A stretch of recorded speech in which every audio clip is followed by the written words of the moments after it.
Hello बच्चों, let's say the given question. The question says which of the following is a vector quantity is from the following physical quantities. So option first speed, second velocity, third weight, fourth linear momentum. Option A given है only 1, 2 and 4. Option B only 2, 3 and 4. Option C only 1, 3 and 4. Option D only 1 and 3.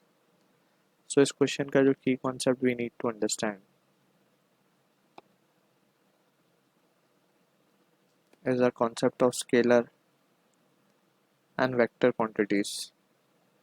So अगर हम scalar quantity की बात करें तो these are the quantities which are having only magnitude associated with them. ठीक है, like for example mass, length, time, ये सब के पास सिर्फ magnitude होता है.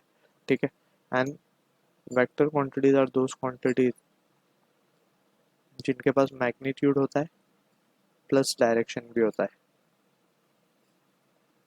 ठीक है, जैसे फॉर एग्जांपल फोर्स के पास मैग्नीट्यूड भी है, जैसे हमने लिखा F is equals to 5 newton, that is force is 5 newton. ये एग्जांपल ले रहे हैं हम यहाँ पे. सो यहाँ पे हम देख सकते हैं 5 is the magnitude and Newton. Newton तो यूनिट है बेसिकली. अब यहाँ पे 5 न्यूटन अगर मैं लिखूँ फोर्स को, so that is an incomplete information, right.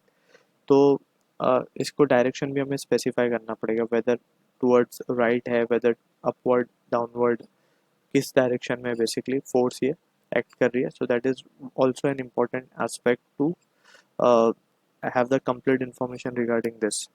तो यहाँ पे ऐसी क्वांटिटीज को हम वेक्टर्स में रखते हैं. सो नाउ द क्वेश्चन जो गिवन है हमें उसको देखते हैं. तो as per the question given हमें फर्स्ट पार्ट में गिवन है स्पीड. सो स्पीड बेसिकली एक स्केलर क्वांटिटी है, क्योंकि अगर हम पहले इसको समझ लेते हैं स्केलर क्वांटिटी है. स्केलर क्वांटिटी क्यों है ये, पहले इसको ये देखते हैं. हमने एक टर्म पढ़ा है वेलोसिटी, राइट. वेलोसिटी एक वेक्टर क्वांटिटी है. Velocity is a vector quantity. इसके पास दो चीज़ें होंगी, फिर एक मैग्नीट्यूड होगा, राइट, और एक होगा डायरेक्शन, क्योंकि ये वेक्टर क्वांटिटी. अब जो मैग्नीट्यूड है वेलोसिटी का उसी को हम कहते हैं स्पीड. उसी को हम क्या कहते हैं, स्पीड कहते हैं.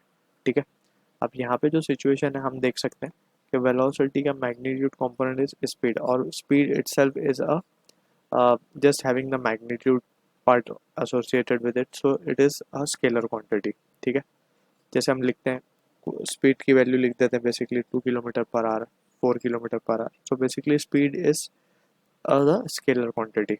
ठीक है, अब हम बात करते हैं वेलोसिटी. जैसे हमने डिस्कस कर लिया already, velocity will be a vector quantity, क्योंकि इसके पास दोनों ही चीज़ें एसोसिएटेड है.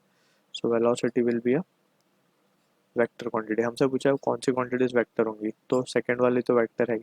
फर्स्ट वाले ऑप्शन को तो हम हर जगह से डिस्कार्ड कर सकते हैं, स्पीड क्योंकि वेक्टर नहीं है. ठीक है, तो only option B should be correct, but हम पूरा चेक कर लेते हैं इसको.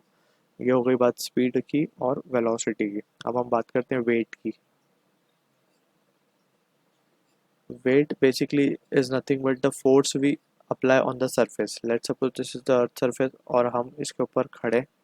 ठीक है, तो we are applying some force, हम अर्थ के ऊपर लगा रहे, that is what we call as weight. ठीक है ना. तो in higher class we will be studying what the formula of weight is. Actually हमें पता है कि जो फोर्स है, वेट हम हमेशा नीचे की तरफ लगा रहे हैं. ठीक है, that is the weight. Basically weight is nothing but the force we are exerting on earth surface. Force को हम क्या लिखते हैं actually, force is mass into acceleration, right. अब यहाँ पे बस एक्सेलरेशन किसकी वजह से आ रहा है, this is acceleration due to gravity, जो कि अर्थ की तरफ खींचता है. तो एक ही जगह हम जी रख देते हैं. So that is what the formula for weight is, M G. ठीक है, तो weight is nothing but force, and force is a कैसी क्वांटिटी है, फोर्स वेक्टर क्वांटिटी है, जैसे हमने की कंसेप्ट में भी डिस्कस किया. तो वेट भी वेक्टर है. लीनियर मोमेंटम की बात कर लेते हैं. Linear momentum, so linear momentum basically is nothing but the product of mass into velocity. अब velocity itself is a vector quantity, right. So mass जो है बेसिकली, मास तो बॉडी का कांस्टेंट होगा, इट कैन नॉट चेंज. ठीक है, तो मास एक वैसे भी स्केलर क्वांटिटी है, एंड वेलोसिटी जो कि चेंज हो सकती है. So linear momentum depends on velocity. So velocity is vector, तो लीनियर मोमेंटम भी वेक्टर क्वांटिटी होगा. So option B will be the correct answer for this. I hope you understood the solution. All the best.